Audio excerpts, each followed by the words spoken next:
지금 오늘은 믿음의 고백 세 번째 시간이고요. 말씀의 본문은 로마서 10장 11절에서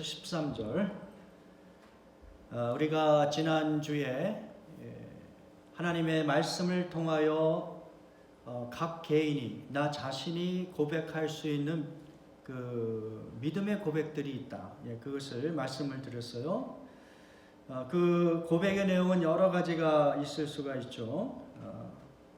그 중에 하나 우리가 지난주에 배운 것은 나는 구원받은 하나님의 자녀다. 이 고백이 여러분의 삶 속에 힘이 될 수 있기를 바랍니다. 여러분 한번 기억하시겠어요? 따라해 보시기 바랍니다. 나는 구원받은 하나님의 자녀다. 자, 오늘은 두 번째 또 세 번째 그 고백의 내용들을 같이 살펴보기를 원합니다. 두 번째 고백은 무엇이냐면 나는 믿음으로 세상을 이길 수 있다. 이 고백입니다. 한번 따라해 주시기 바랍니다. 나는 믿음으로 세상을 이길 수 있다. 나는 믿음으로 세상을 이길 수 있다. 실감이 되세요? 여러분들? 나는 믿음으로 세상을 이길 수 있다. 우리 요한일서 5장 4절 말씀 같이 봉독합니다. 대저 하나님께로서 난 자마다 세상을 이기느니라. 세상을 이김은 이것이니 우리의 믿음이니라.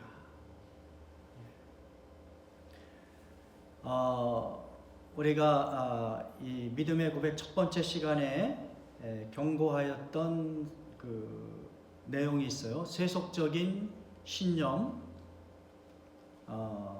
또 어떤 긍정적인 사고방식, 이런 개념과 또 믿음과는 전혀 다른 것이다. 차원이 다르다. 신념이나 긍정적인 생각은 자기 판단과 자기 경험, 자기 능력을 의지해서 그러한 것들을 만들어내는 것이죠.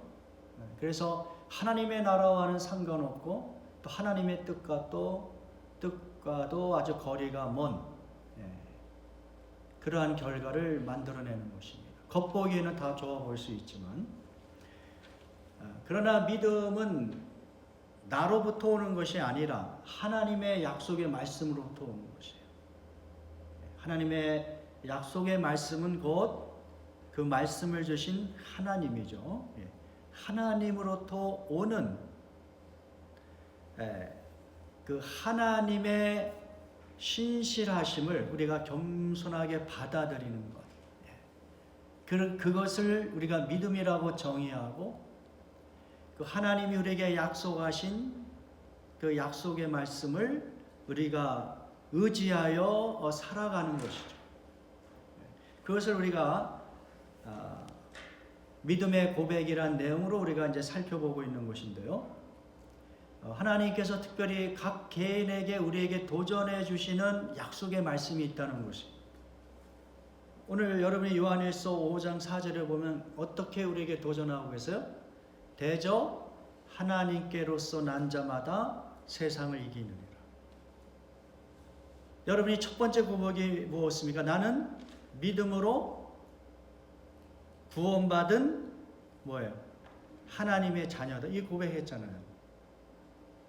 자, 그러니까 그 다음에 그러면 내가 이 세상을 어떻게 살아갈 것이냐 했을 때 오늘 이 말씀이 여러분에게 하나의 가이드가 될 수가 있는 것이죠. 하나님께로서 난 자마다, 여러분이 믿음으로 다 하나님의 자녀가 됐잖아요. 그 믿음이 우리에게 있잖아요. 그 어떤 새로운 신분이 주어졌어요. 어떤 육체적인 부모의 가문의 자녀로서의 내가 아니라 온 우주를 통치하시고 생명을 창조하신 하나님의 자녀가 됐단 말이죠. 하나님께로서 난 자마다 그 자녀가 되었기 때문에 여러분이 이 세상을 살아가는데 어떻게 살아가느냐? 어떻게 살아가요? 이기면서 살아간다. 이기면서. 승리하면서 살아간다. 그 이야기입니다.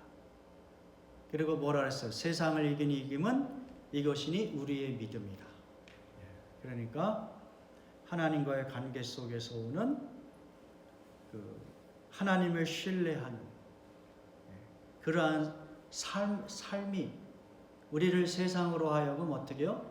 이길 수 있게 만들어준다. 이렇게 말씀하고 있습니다. 또 예수님께서도 제자들에게 그렇게 말씀하셨어요. 요한복음 16장 33절에 보면 이것을 너희에게 이루는 것은 너희로 내 안에서 평안을 누리게 하려 함이라. 세상에서는 너희가 환난을 당하나 담대하라, 내가 세상을 이겼다. 예? 그러니까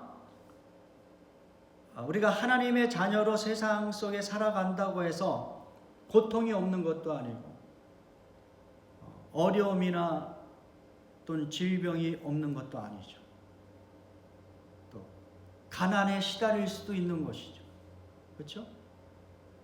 근데 여러 가지 세상을 살아가면서 항상 좋은 일만 있는 것이 아니라 우리를 근심하게 하고 두렵게 하는 그러한 일들을 우리가 경험하면서 이 세상을 살아가는 거예요.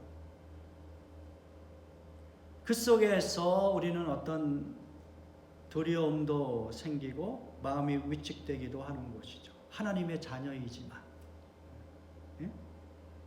그러나 그럴 때마다 우리가 하나님의 약속의 말씀을 기억하는 거예요. 야, 하나님께로 난 자마다 하나님의 자녀들은 다 어떻게 세상을 이기느니라. 세상을 이길 수 있어. 이기면서 살아가는 자들이야.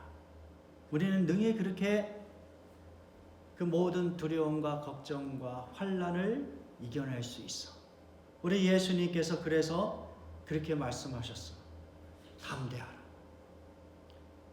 두려움이 있고 환난이 있지만 담대하라. 거기에 기죽지 말고 거기에 무너지지 말고 담대하게 세상을 이기면서 살아라. 왜 그러냐? 내가 이미 세상을 이겼단다. 예수님께서 십자가에 못 박혀 돌아가시고 부활하실 것을 예견하시면서 예수님의 그 죽으심과 부활이 결국은 성도들의 삶을 승리의 삶으로 이끌어 주시는 근원적인 원동력이 될 것을 말씀하시는 거예요. 내가 세상을 이겼다. 그러므로 너희도 어떻게 해요? 세상을 이기며 살아라. 세상을 이기며 살아라. 아니, 너희는 이미 세상을 이겼다. 이긴 자로 살아라. 성경이 우리에게 도전해 주시는 것이죠.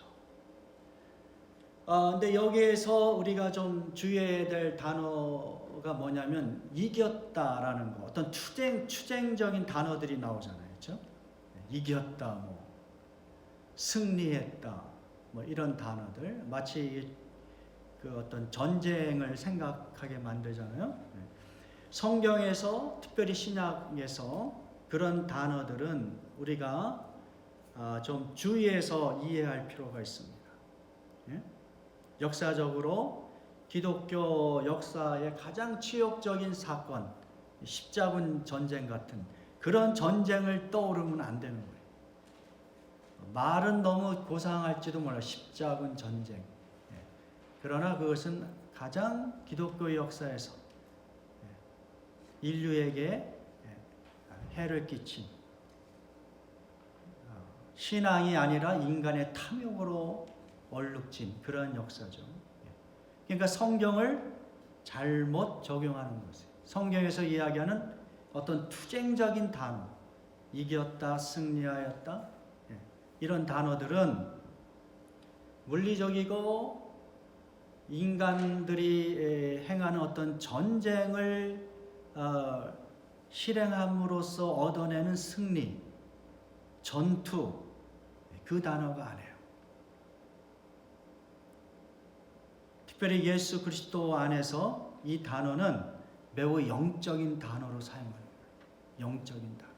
그래서 세상에서 여러분이 이기고 승리하는 이 경험은 어떤 식으로 경험해야 되냐면 무슨 물리적인 전쟁을 치러서 기독교인들이 막 승리를 거둬내고 다른 사람과 토론해서 막 이겨내고 이런 게 아니에요.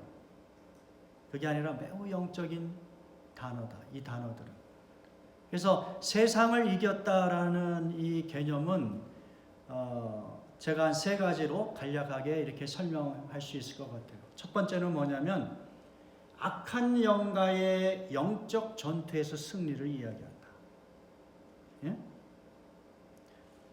예수님이 우리에게 무엇을 말씀하시냐면, 야, 원수까지도 사랑할 수 있어야 된다.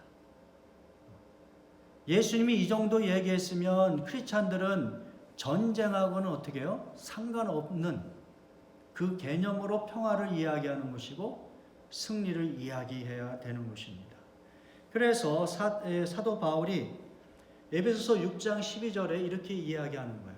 우리가 대항하여 싸워야 할 원수들은 인간이 아니라 권세와 세력의 악신들과 암흑세계의 지배자들과 하늘의 악령들이다. 영적 싸움을 이야기하고 있어요. 예? 그러니까 예수님의 가르침 그리고 성경이 우리에게 이야기하는 이 전투의 개념은 인간들끼리의 싸움이 아니란 말이에요. 마치 선민의식을 갖고 있는 유대인과 그렇지 않은 다른 이방인들과의 전쟁, 이거 생각하면 안 되는 거예요.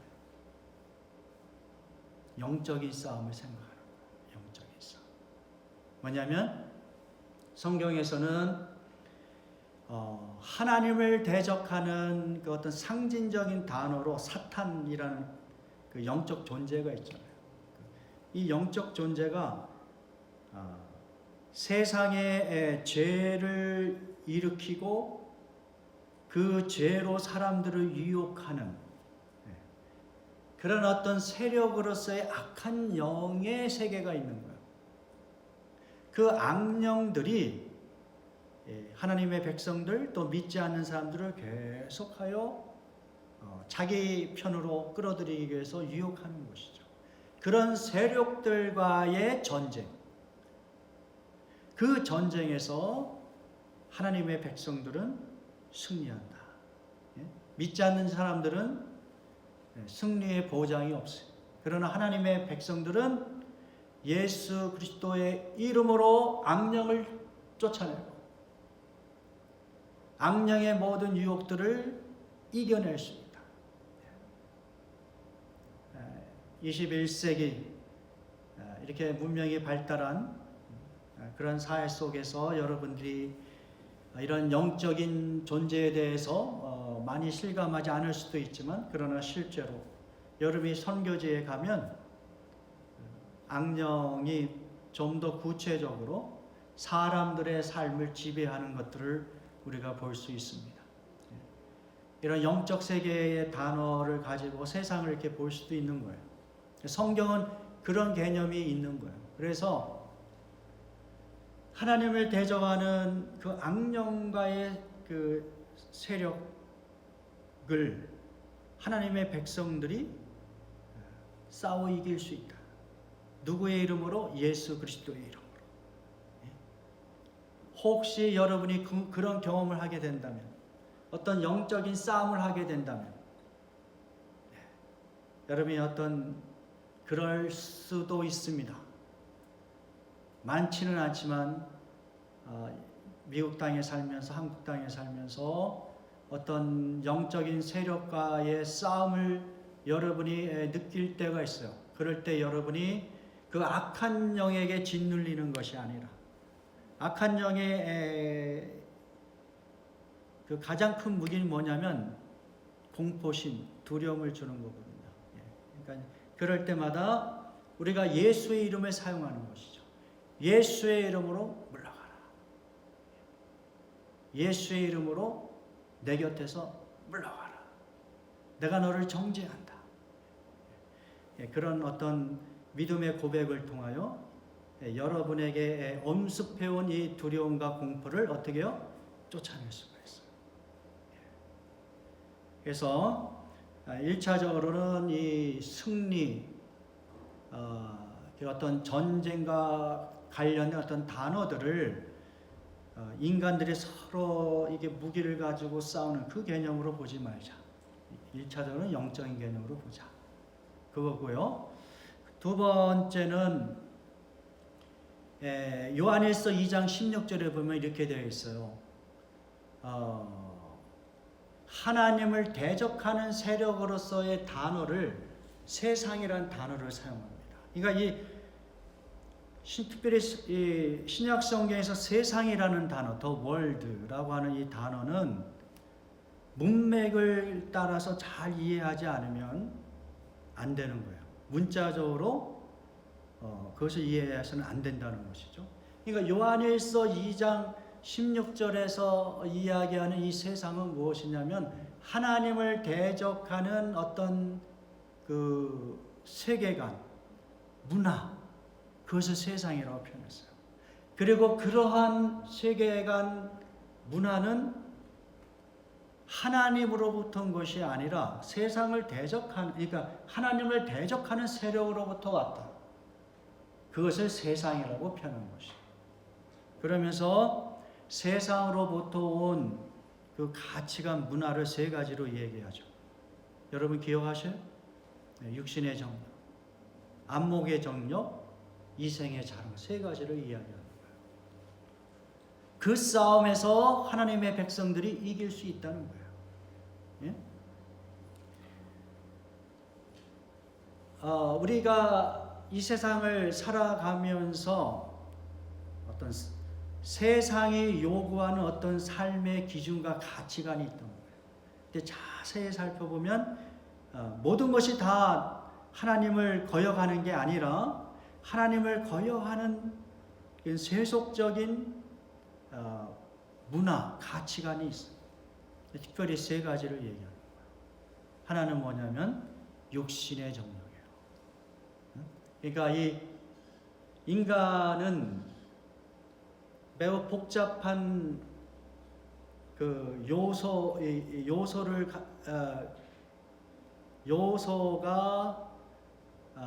요소로 구성된 어떤 전인적인 그 존재잖아요.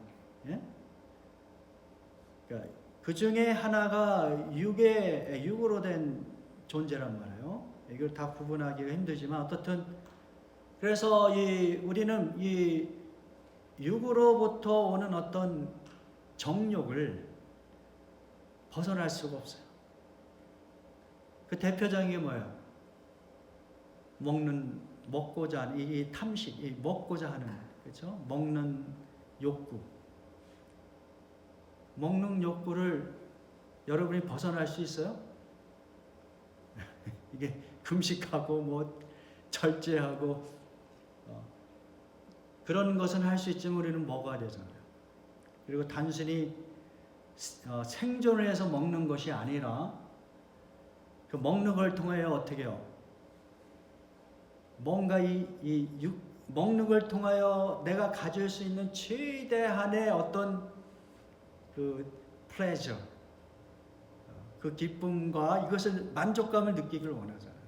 그러다 보니까 더 많이 먹게 되고 더 비싼 음식을 찾게 되고 맛집을 찾게 되고 그것도 모자라서 이제 요즘에는 유튜브에서 다 이 먹방 같은 거 이런 걸 통해서 막 대리 만족을 하는 거예요. 내가 먹을 수 없는 거 저 먹방의 주인공들이 대신 먹어주는 거 보기만 해도 내 안에 있는 이 먹는 욕구, 음식에 대한 욕구를 채워준다 생각하는 것이죠.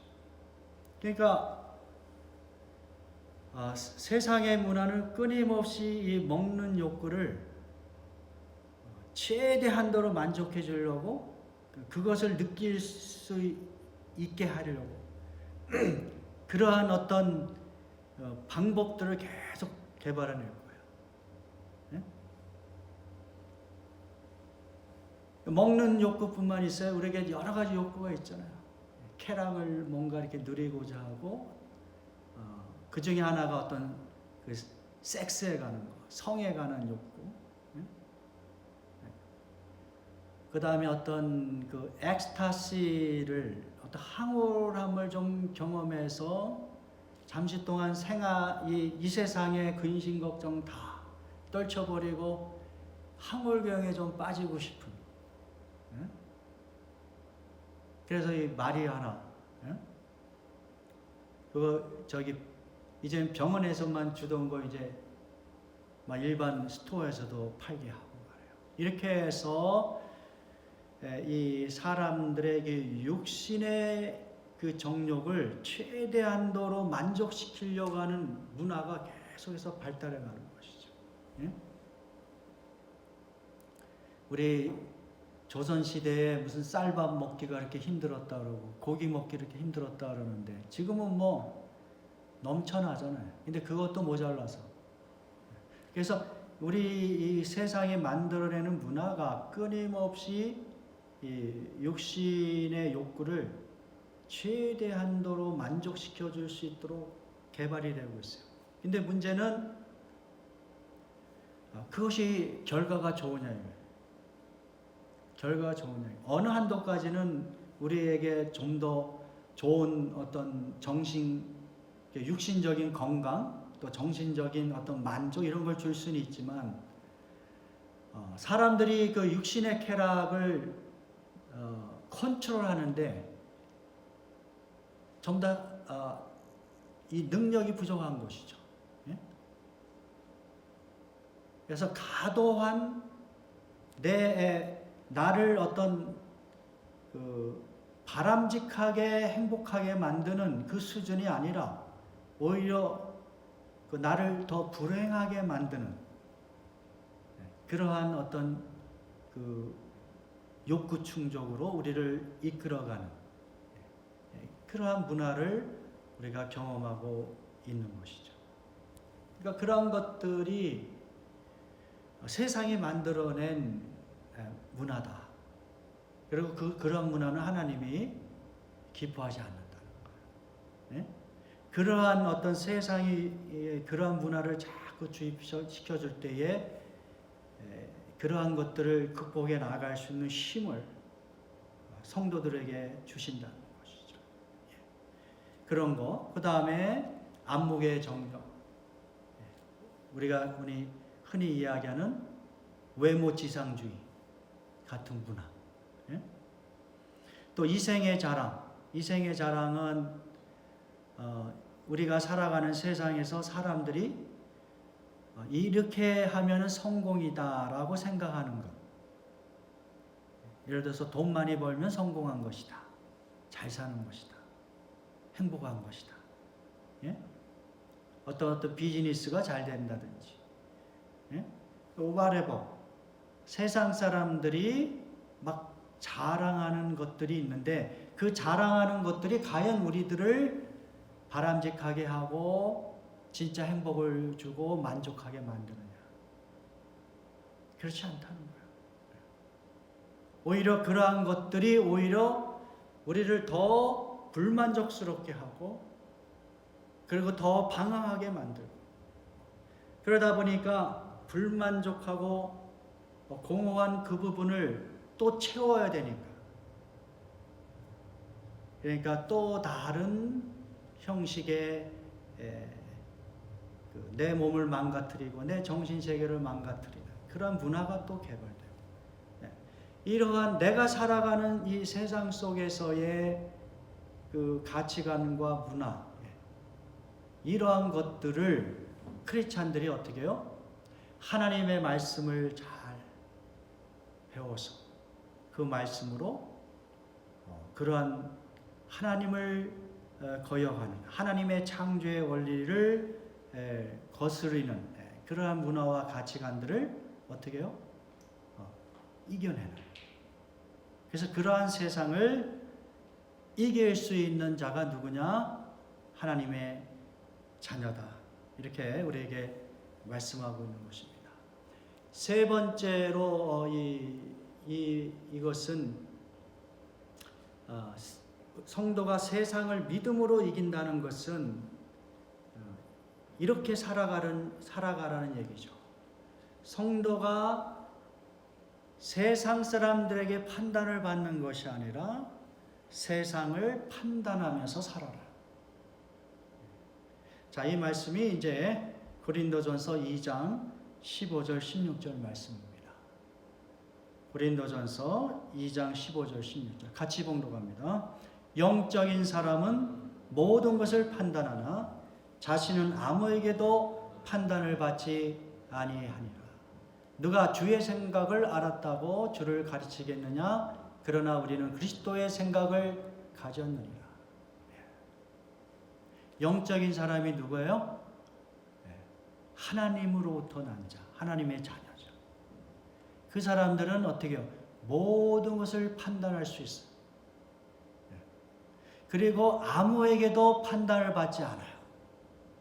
왜 그러냐? 왜 그러냐? 영적인 사람은, 하나님의 자녀들은 어떤 마음을 갖고 있어요? 주의 생각, 하나님의 생각, 하나님의 가르침을 가졌기 때문에 그래요. 다시 말하면 하나님의 말씀. 이 말씀 속에서 하나님이 원하시는 세계관, 이 말씀 속에서 하나님이 기뻐하시는 뜻, 이런 것들을 우리가 배워가잖아요. 그렇죠? 그러한 하나님이 우리에게 주시는 그 세계관으로 세상을 바라보면서 세상을 심판하면서 살아가는 존재가 크리스찬들이다. 이건 매우 중요하다고 저는 생각합니다. 크리스찬들은 성경의 세계관으로 하나님의 말씀의 세계관으로 세상을 바라보고 판단하면서 살아가는 존재가 돼요. 그렇지 않으면 크리스찬들은 세상 사람들과 똑같이 열등감과 우월감에 빠지게 되어 있어요. 무슨 이야기죠? 아까 제가 그 세상이 만들어낸 그 세 가지 문화, 육신의 정욕, 안목의 정욕, 이생의 자랑, 이 세 가지 기준에 의하여 세상 사람들은 너 잘 살았다, 저 못 살았다, 넌 왜 이렇게 사냐, 너 왜 이렇게 구차하게 살아, 부럽다, 다 그 기준에 의해서 그렇게 살아가는 거예요. 예? 공부를 너무 잘해. 어떤 사람 공부하는 게 가장 쉬운 일이라고 해요. 어떤 사람은. 근데 어떤 사람은 공부하는 것이 너무 어려워. 예. 근데 공부를 잘하는 것이 하나의 성공의 기준, 우월함의 기준, 이런 사회에서는, 그 한국 사회잖아요. 그런 사회에서는 공부 못한 사람들이 다 열등감에 빠져 사는 거예요. 언제까지? 죽는 순간까지. 한국 사회가 학벌 사회 아니겠어요? 서울대 나오면 죽을 때까지 어떤 메리트가 있어. 자기 스스로에 대해서 다른 사람이 나를 바라보는 시각도. 근데 그런 사회가 여러분 건강한 사회입니까? 소수의 어떤 사람을 우월감을 갖게 하고 다수의 많은 사람들을 열등감으로 만드는 그런 세상이 좋은 사회가 아니잖아요. 세상의 문화는 그렇게 어떤 기준을 가지고 서열을 정해서 우월감과 열등감을 갖게 만드는 거예요. 그러한 시각으로 우리 부모들이 자녀를 또 키웠어요. 그게 단지 알고. 우리 특별히 한국의 부모들은 더욱더 그런 데 얽매여 있잖아요. 이 학벌이라든지 외모라든지 어떤 잘 사고 이 재정적으로 부자냐 가난한 것이냐 이런 개념에서 해방되지 못하고 그 한국 사회가 만들어낸 그 기준에서 그냥 어떤 면에서 다 방황하면서 사는 것 같아요. 제가 볼 때는. 거기에 맞추기 위하여 자기의 온 에너지와 그 자기의 자존심을 다 바치면서 살아가는 것 같아요. 그 기준에 내가 맞춰야 되니까. 공부 못하는 자녀, 공부를 싫어하는 자녀를 계속 공부하게 만들고 평생 동안. 음악을 싫어하는 자녀를 또 그렇게 만들고. 그렇게 해서 뭔가 이렇게 하나님이 우리에게 주신 그 자존감을 다 해치고 그 부요함을 헤쳐가는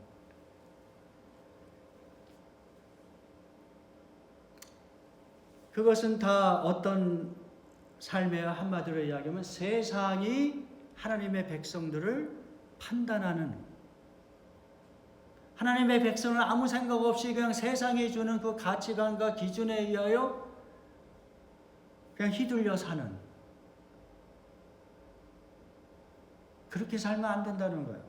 너희가 세상을 이겼다라는 얘기는 너희가 세상의 그 모든 잘못된 가치관과 세계관을 분별하고 판단하고,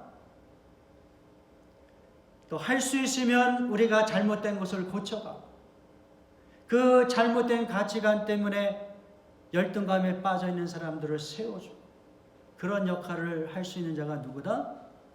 하나님의 자녀들이다. 왜?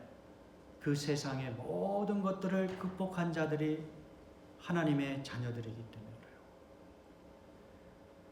여러분 생각해 보세요.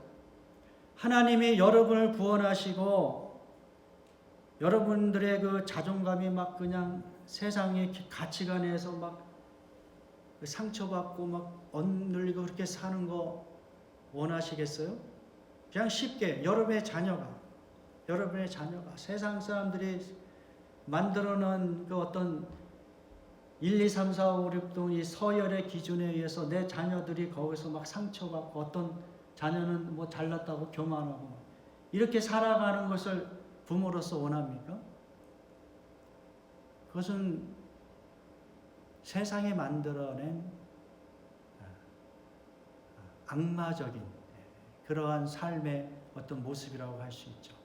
그러나 예수 그리스도 안에 들어오면 모든 사람들이 공평하게 평등하게 하나님의 자녀의 신분이 되어버리잖아요.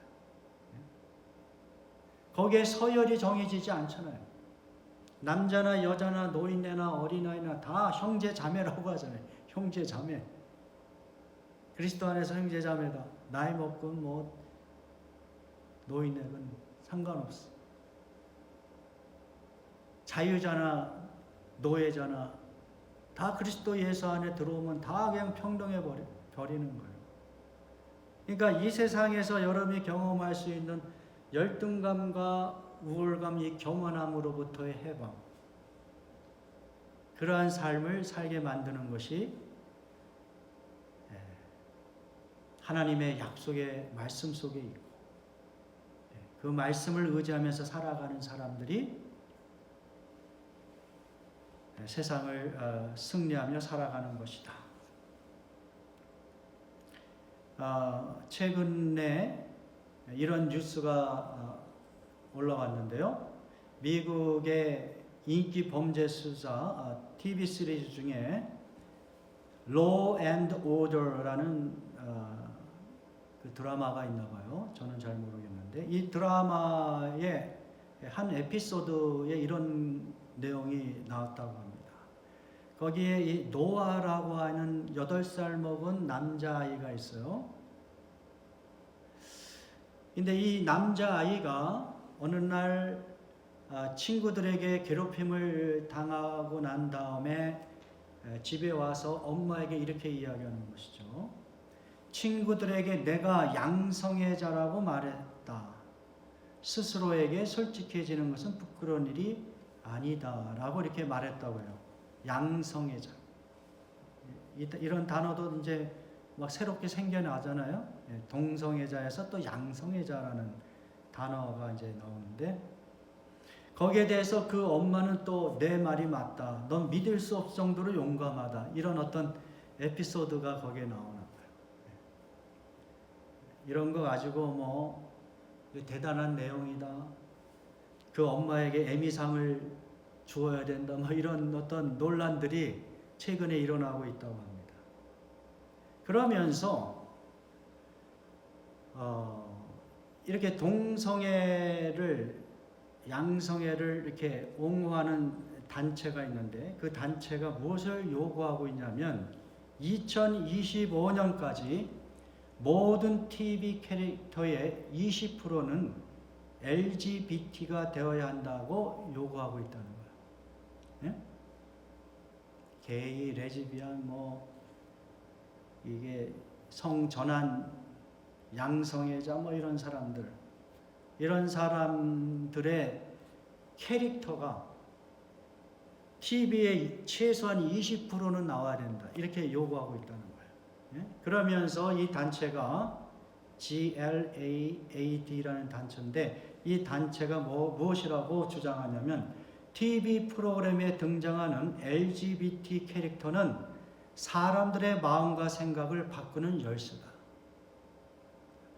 그러니까 TV에 나오는 그 드라마, 영화에 LGBT 캐릭터를 20%씩만 쭉 계속 이렇게 내보내면 알게 모르게 사람들의 생각이 그것은 당연한 라이프 스타일이야. 그것은 비난받거나 비판받아야 돼서는 안 돼. 그것은 개선되거나 회개해야 될 그런 라이프 스타일은 아니야. 뭐 이런 식으로 사람들의 생각이 바뀌어 갈 거라는 것이죠. 이게 바로 우리가 살아가는 세상 문화의 흐름이라는 것입니다. 그것을 아무 비평 없이 판단 없이 그냥 크리스찬들이 살아가면 어느 순간에 크리스찬들도 어떻게 해요? LGBT? 당연한 거요. 그거 성경에서 옹호하고 있어. 성경이 그것 때문에 뭐 회개하라고 이야기하고 있지 않아. 뭐 이렇게 자기도 모르게 생각이 판단력이 흐려지는 것이죠. 그렇게 살아가지 말라는 거예요.